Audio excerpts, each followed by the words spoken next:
Hello, y'all. This is Mimi. I wanted to talk about the eclipse today. Most people just thought that the eclipse was a natural phenomenon and went to see it with their glasses on. In Dallas, we got to see it. It was exciting, actually. And when the diamond engagement ring came on in the sky, it was really awesome. But there's a little bit more to it than just that. The phenomenon and the ring, and that it was in Dallas, all has a little bit more profound meaning. And I'd like to talk about that today. So let's talk about the 2017 eclipse first, the one that was not in Dallas.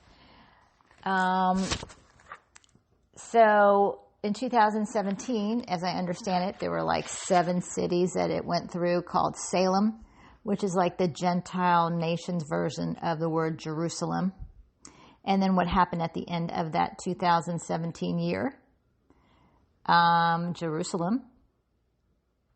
Donald Trump moved the United States Embassy from, I guess, Tel Aviv to Jerusalem. Every president said that they would move it, but Donald Trump fulfilled the promise, the covenant, and the nation that was born in a day finally had in 1967, got their undivided capital back in Jerusalem. And Donald Trump, 50 years later, on Jubilee, 50 years is Jubilee, he moves the American embassy to Jerusalem. That was a big deal. Very interesting also that 50 years is Jubilee. And what's the first thing you do on the year of Jubilee? You blow the shofar, or you blow the trumpets. So I think it was God's humor that Donald Trump had Mike Pence as his running mate, because their last names, Trump and Pence. Say it quick enough, it's trumpets. Trumpets. And that's what they do on Jubilee, is you blow the trumpets. So a little bit of God humor there for the year of Jubilee. As you may remember that Harry Truman was the first person to acknowledge Israel as a nation in 1948, when the nation was born in a day. Harry Truman, a Democrat, came out and said the United States acknowledges Israel as a nation. A very big deal. And he was convinced by, I believe, Chaim Weizmann and his old friend from the haberdasher days. He was a Jewish guy, Eddie somebody. I'll have to look that up. They had come to talk to him about approving and coming out and standing with Israel when the nation gets born. And he got convinced, he said, by the 2 men. God used one man. One of them was, I said, an old friend from his, I think it was the haberdasher days. Eddie, I'll have to look it up. Anyway, I think it's interesting that it was Truman, T-R-U-M, who acknowledged Israel, and then Donald Trump, T-R-U-M, to move the embassy to Jerusalem. Yeah, just interesting. So in 2017, Donald Trump moves the embassy so there's 7 cities named Salem. Jerusalem gets moved in 2017 by the trumpets on the year of Jubilee, 50 years, by Trump and Pence, trumpets. And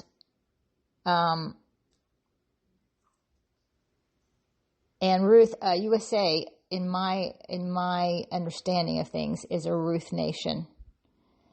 She is a Ruth nation. That means she is a Gentile nation. She's Gentile like Ruth was with Moab, who leaves Moab and cleaves to Naomi, her mother-in-law.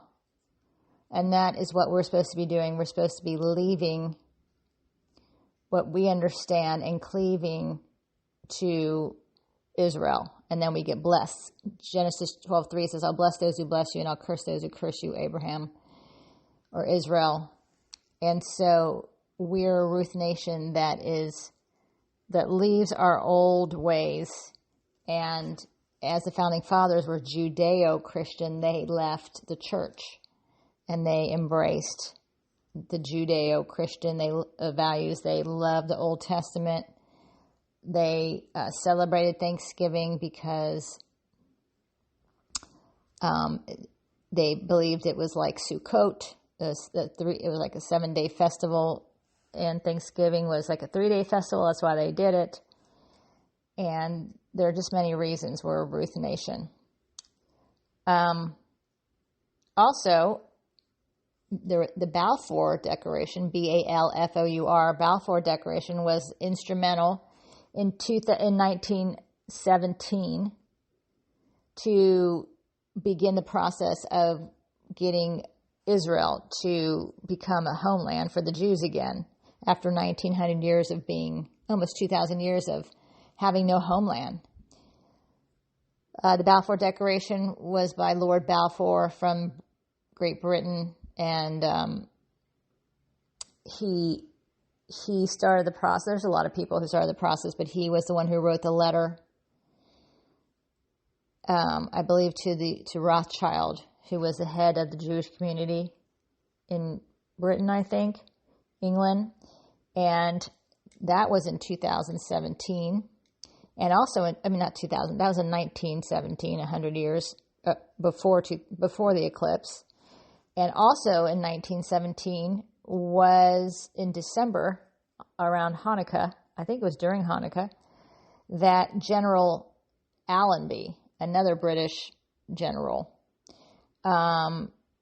took the land, took Jerusalem from the Turks after like 400 years of them having it, and actually 1900 years of Jerusalem being in the hands of foreign enemies, for foreign armies. That was also in 1917. General Allenby. The cool thing about General Allenby, if you look him up, is that,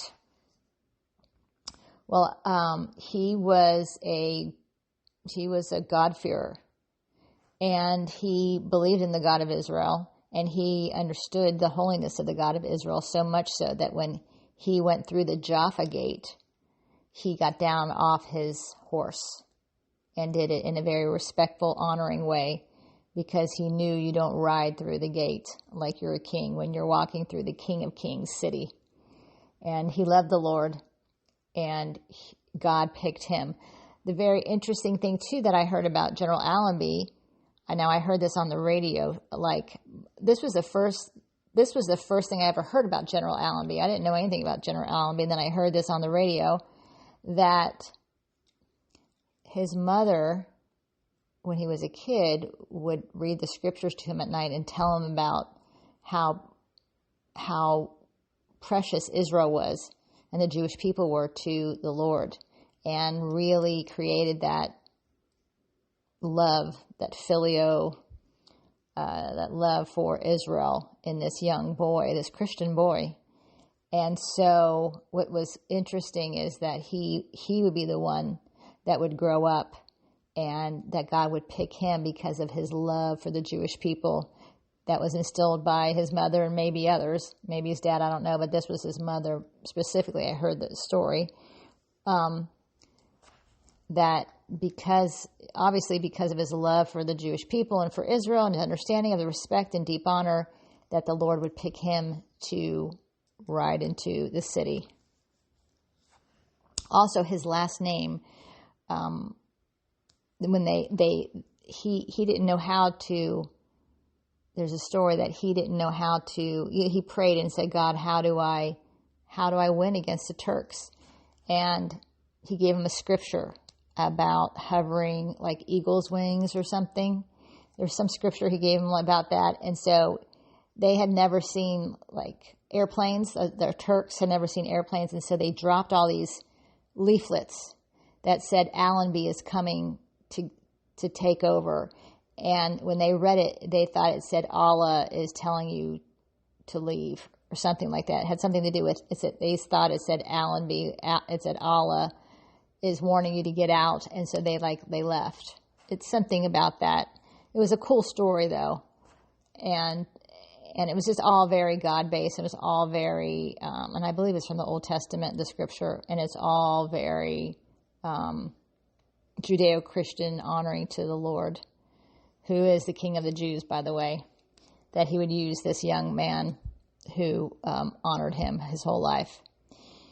So that was the eclipse 2017. So that's 100 years from 1917 with Allenby and 100 years from the Balfour Declaration to 2017. That's 100 years. That's 2 jubilees. Each jubilee is 50 years. What happened from 1917 jubilee, add 50 years, is 1967. And what happened in 1967, y'all? Does anybody remember what happened on Jubilee in 1967, 50 years after 1917? Time is up. The recapture of Jerusalem. I hope you all knew that. The recapture of Jerusalem, because they had, after they partitioned the city and all that, they lost the east side where the Temple Mount was, the Temple Mount. So they got the Temple Mount back in 1967. So anyway, and then 50 years later, you have 2017 when Donald Trump, the leader of the free world and the biggest Christian nation, moves the embassy as the head of the Ruth Nation. In 2017, Trump and Pence. They're blowing the shofar, they're blowing the trumpet, and they're announcing on Jubilee that Jerusalem is set free. Oh, God is so good. God is full of symbolism, and he's funny how he picks people and their names. Okay, so that is the first half of the eclipse. I think I will do the second half, the 2024 eclipse, on the next podcast. Shalom.